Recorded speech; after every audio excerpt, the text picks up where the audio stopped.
पुस्तकालय कृष्ण देवत्व के सर्वोच्च व्यक्तित्व अध्याय 72 राजा जरासंध की मुक्ति। सम्मानित नागरिकों, मित्रों, रिश्तेदारों, ब्राह्मणों, ऋषियों, क्षत्रियों और वैश्यों की महान सभा में अपने भाइयों सहित सभी की उपस्थिति में राजा युधिष्ठिर ने सीधे भगवान कृष्ण को इस प्रकार संबोधित किया। मेरे प्यारे भगवान कृष्ण, बलिदान के रूप में जाना जाता है राजसूय यज्ञ सम्राट द्वारा किया जाना है और इसे सभी यज्ञों का राजा माना जाता है। इस यज्ञ को करके मैं उन सभी देवताओं को संतुष्ट करना चाहता हूं जो इस भौतिक दुनिया में आपके सशक्त प्रतिनिधि हैं, और मेरी इच्छा है कि आप इस महान कार्य में मेरी मदद करें ताकि इसे सफलतापूर्वक निष्पादित किया जा सके। जहां तक पांडवों का संबंध है, हमें देवताओं से कुछ भी नहीं मांगना है। हम व्यक्तिगत रूप से आपके भक्त बनकर पूर्ण रूप से संतुष्ट हैं। जैसा कि आप भगवत गीता में कहते हैं, भौतिक इच्छाओं से मोहित व्यक्ति देवताओं की पूजा करते हैं, लेकिन मेरा उद्देश्य अलग है। मैं इस राजसूय यज्ञ को करना चाहता हूं और देवताओं को यह दिखाने के लिए आमंत्रित करना चाहता हूं कि उनके पास आपसे स्वतंत्र कोई शक्ति नहीं है, कि वे सभी आपके सेवक हैं और आप भगवान के परम व्यक्तित्व हैं। अज्ञान वाले मूर्ख लोग आपके स्वामी को एक साधारण मनुष्य मानते हैं। कभी कभी वे आप में दोष निकालने का प्रयास करते हैं और कभी कभी वे आपको बदनाम करते हैं। इसलिए मैं इस राजसूय यज्ञ को करना चाहता हूं।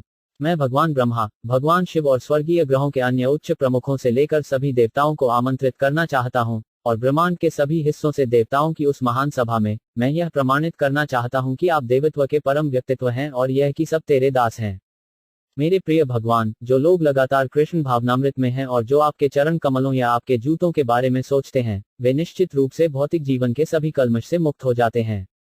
ऐसे व्यक्ति जो पूर्ण कृष्ण भावनामृत में आपकी सेवा में संलग्न हैं, जो केवल आपका ध्यान करते हैं और आपसे प्रार्थना करते हैं, शुद्ध आत्मा हैं।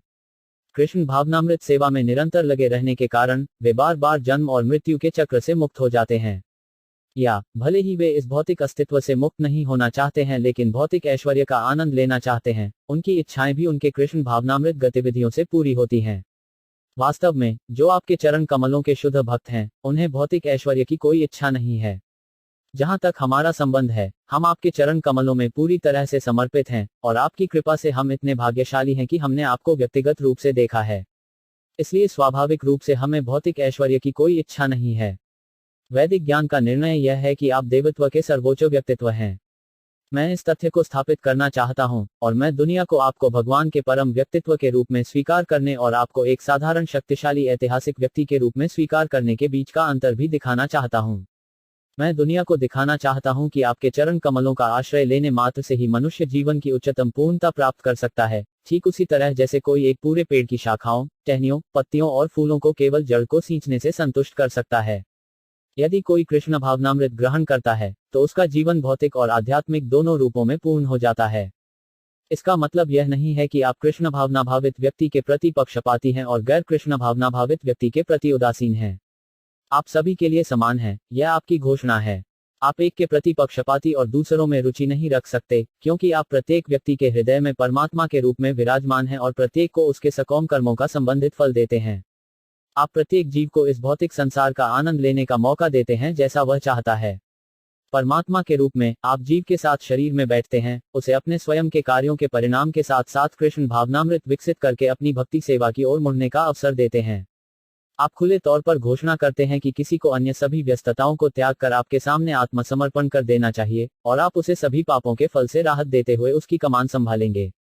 फिर भी जीव भौतिक गतिविधियों से जुड़ा रहता है और आपके हस्तक्षेप के बिना प्रतिक्रियाओं को भुगतता या आनंद लेता है।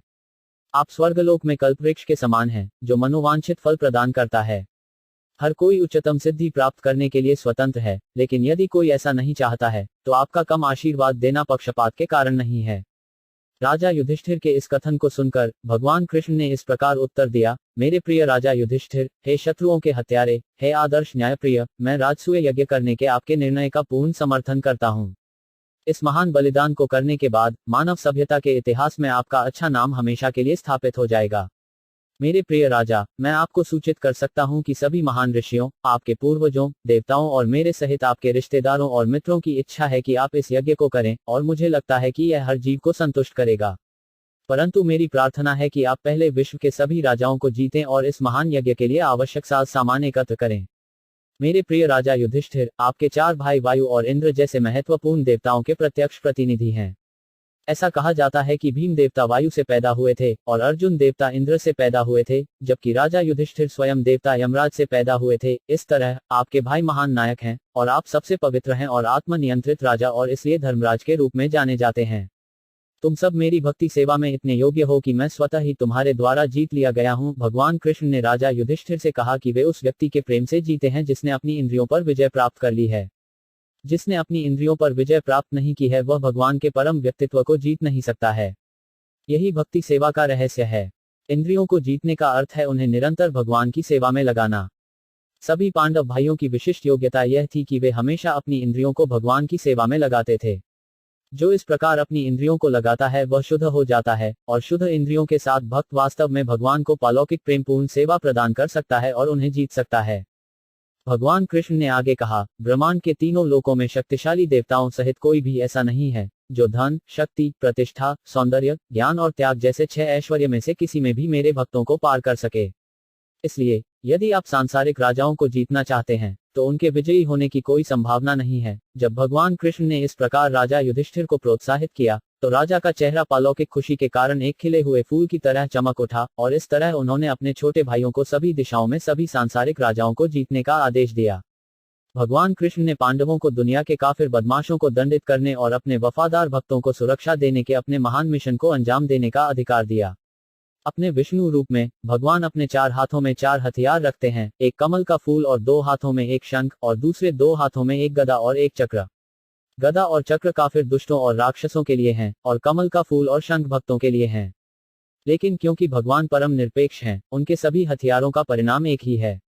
वह गदा और चक्र से दुष्टों को ताड़ना देता है ताकि वे अपने होश में आ सकें और जान सकें कि वे सब कुछ नहीं हैं, क्योंकि उनके ऊपर परमेश्वर हैं।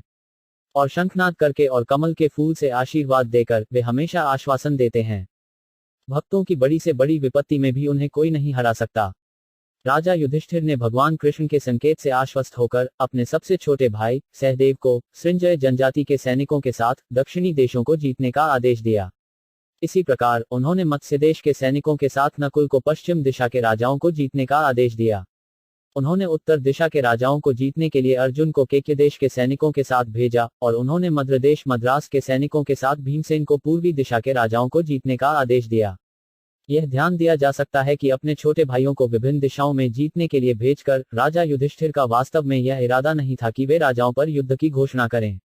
दरअसल राजा युधिष्ठिर के राजसूय यज्ञ करने के इरादे के बारे में संबंधित राजाओं को सूचित करने के लिए भाई अलग अलग दिशाओं में जाने लगे। इस प्रकार राजाओं को सूचित किया गया कि उन्हें बलिदान के निष्पादन के लिए कर का भुगतान करना होगा। सम्राट युधिष्ठिर को करों के इस भुगतान का अर्थ था कि राजा ने उनके सामने अधीनता स्वीकार कर ली। राजा द्वारा तदनुसार कार्य करने से मना करने की स्थिति में निश्चित रूप से एक लड़ाई हुई थी। इस प्रकार अपने प्रभाव और शक्ति से भाइयों ने विभिन्न दिशाओं में सभी राजाओं को जीत लिया और वे पर्याप्त कर और भेंट लाने में सक्षम हो गए जो वे राजा युधिष्ठिर के सामने लाए। हालांकि राजा युधिष्ठिर बहुत चिंतित थे जब उन्होंने सुना कि मगध के राजा जरासंध ने उनकी संप्रभुता को स्वीकार नहीं किया है। राजा युधिष्ठिर की चिंता देखकर भगवान कृष्ण ने उन्हें राजा जरासंध को जीतने के लिए उद्धव द्वारा बताई गई योजना की जानकारी दी। भीमसेन, अर्जुन और भगवान कृष्ण ने तब ब्राह्मणों की वेश धारण कर जरासंध की राजधानी गिरिव्रज के लिए एक साथ शुरुआत की।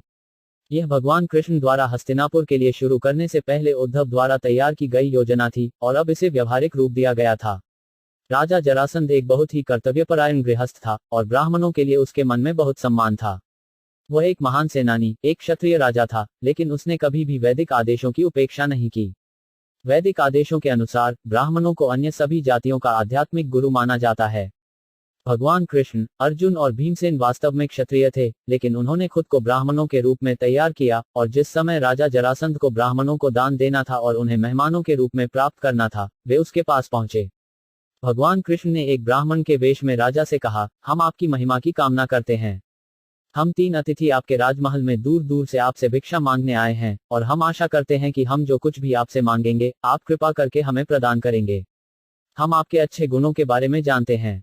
एक सहिष्णु व्यक्ति हमेशा सब कुछ सहने के लिए तैयार रहता है, भले ही वह कितना ही कष्टदायक क्यों ना हो। जिस तरह एक अपराधी सबसे घिनौना काम कर सकता है, उसी तरह आप जैसा महान दानी व्यक्ति कुछ भी और सब कुछ दे सकता है जिसके लिए उससे पूछा गया है। आप जैसे महान व्यक्तित्व के लिए रिश्तेदारों और बाहरी लोगों में कोई भेद नहीं है। एक प्रसिद्ध व्यक्ति अपनी मृत्यु के बाद भी हमेशा जीवित रहता है, इसलिए कोई भी व्यक्ति जो पूरी तरह से फिट है और ऐसे कार्यों को अंजाम देने में सक्षम है जो उसके अच्छे नाम और प्रसिद्धि को बनाए रखेगा और फिर भी ऐसा नहीं करता है, वह महान व्यक्तियों की दृष्टि में घृणित है। ऐसे व्यक्ति की पर्याप्त निंदा नहीं की जा सकती है और उसका दान देने से इनकार करना जीवन भर शोकाकुल है। महामहिम ने हरिश्चंद्र, रंतिदेव और मुदगल जैसे परोपकारी व्यक्तियों के गौरवशाली नाम सुने होंगे, जो केवल धान के खेत से उठाए गए अनाज पर जीवित रहते थे, और महान महाराज शिवी, जिन्होंने कबूतर के जीवन को मांस की आपूर्ति करके बचाया था। उसका अपना शरीर। इन महान विभूतियों ने केवल नश्वर शरीर का त्याग कर अमर यश प्राप्त किया है। भगवान कृष्ण ने एक ब्राह्मण के वेश में इस प्रकार जरासंध को आश्वस्त किया कि प्रसिद्धि अविनाशी है, लेकिन शरीर नाशवान है। यदि कोई अपने नश्वर शरीर का त्याग करके अविनाशी नाम और प्रसिद्धि प्राप्त कर सकता है, तो वह मानव सभ्यता के इतिहास में एक बहुत ही सम्मानित व्यक्ति बन जाता है।